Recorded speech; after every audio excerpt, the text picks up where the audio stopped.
So, how hard is it to come up with something to write about? Well, I'm here to tell you that it's actually incredibly easy. Hey, everybody, I'm Ricky Heller from rickyheller.com. I'm a writer, an editor, and a book coach. And I created Prompt a Day, where I'm going to share with you a prompt every single day to show you just how easy it is. And I'm going to challenge you to write about it and then submit it for some free developmental editing. I'll tell you more about that at the end of this video. So, prompt a day is where I take something that happened to me in my everyday, very commonplace life. I don't go on world travel. I'm not a millionaire. I don't have fancy cars. It's just me and my husband and my two dogs. And I'm going to tell you about something that happened to me in my daily life and how I can convert that into the kernel of something you can write about either as a nonfiction article for magazines or newspapers, or as a personal narrative, which is similar to a really small bit of your memoir, or a short story where you can spin this into a piece of fiction. So today's story, I have a cousin whom I adore. If you read my Substack, you know I call her CBC, Cool Boston Chick. And we talk several times a week. She lives in the States, I live in Canada. And we got into a discussion the other day where we were talking about something about which we vehemently disagree. And I've talked about this before where, people seem to just disagree, and it's created such a rift in our society when people disagree nowadays. Normally, she and I can discuss these things with level heads, and it's not a problem. But that particular conversation, we got a little heated. And finally, at the end, she said to me, "Well, I guess we just can't talk about this anymore. Okay, bye." We hung up. About 10 minutes later, she called me back and she said, "This really bothers me because, our relationship's important and I really want to be able to talk about this." And so we had another long discussion and we came to a place where we were both feeling more open-minded and that we were going to be open to the other's perspective without judgment and just able to say, okay, let's go back to being friends and continue our relationship.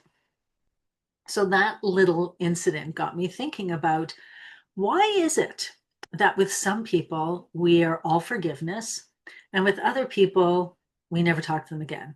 And it doesn't even matter how close you were to the person to begin with.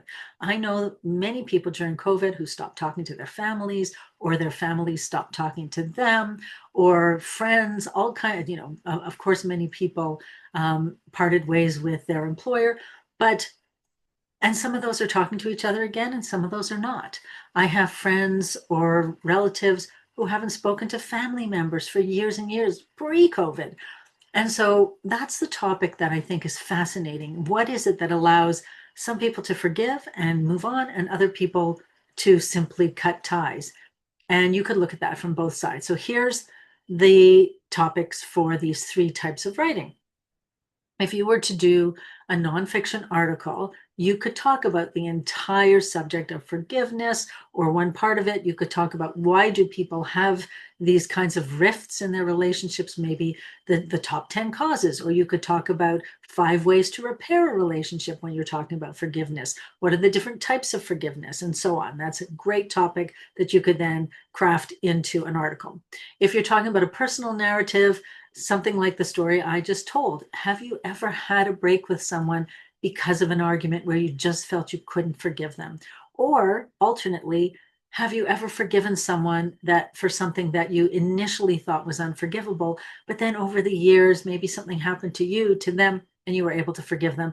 That would be a really heartwarming or heartbreaking story that you could tell about your own life based on the facts of your own life. Alternately, if you're looking at a piece of fiction, again, what happens when someone won't forgive?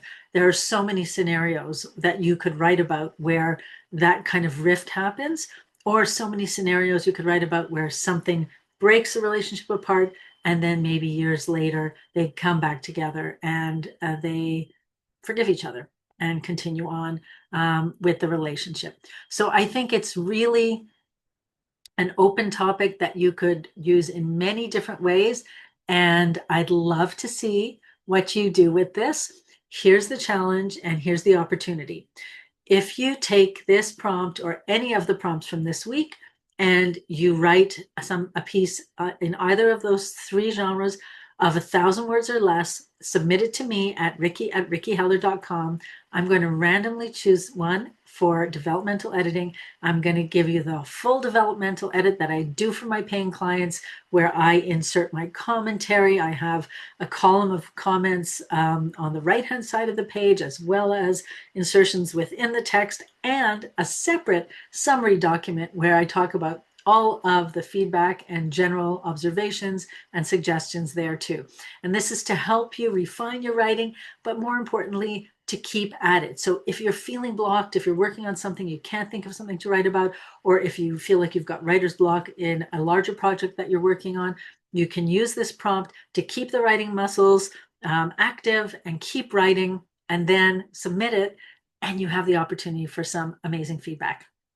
Okay, the other thing I wanted to share with you is I have a writing group that's called Write with Ricky. It's where we meet up once a week on Wednesday mornings at 9 a.m. Eastern, where we actually do some writing as a group. So if you're looking for a place to get started on this piece, come and join us. It's free. We check in, we write in silence together, and then at the end, we wish each other well, and we each go on with the rest of our day. It's a wonderful source of accountability for me. I know that I'm going to be meeting these people every week, and it really kind of pushes me to show up. But also, I love the community. I love the fact that we're all sitting there and doing our writing together. We have this in common, and it's just a great feeling to be writing among writers. So if either of those things interest you, I'm going to put all of the details in the caption below. Let me know if you have any questions or comments. I'd love to know what you think of the prompts so far. Couldn't think of the word prompt there. I'd love to know what you think of the prompts so far.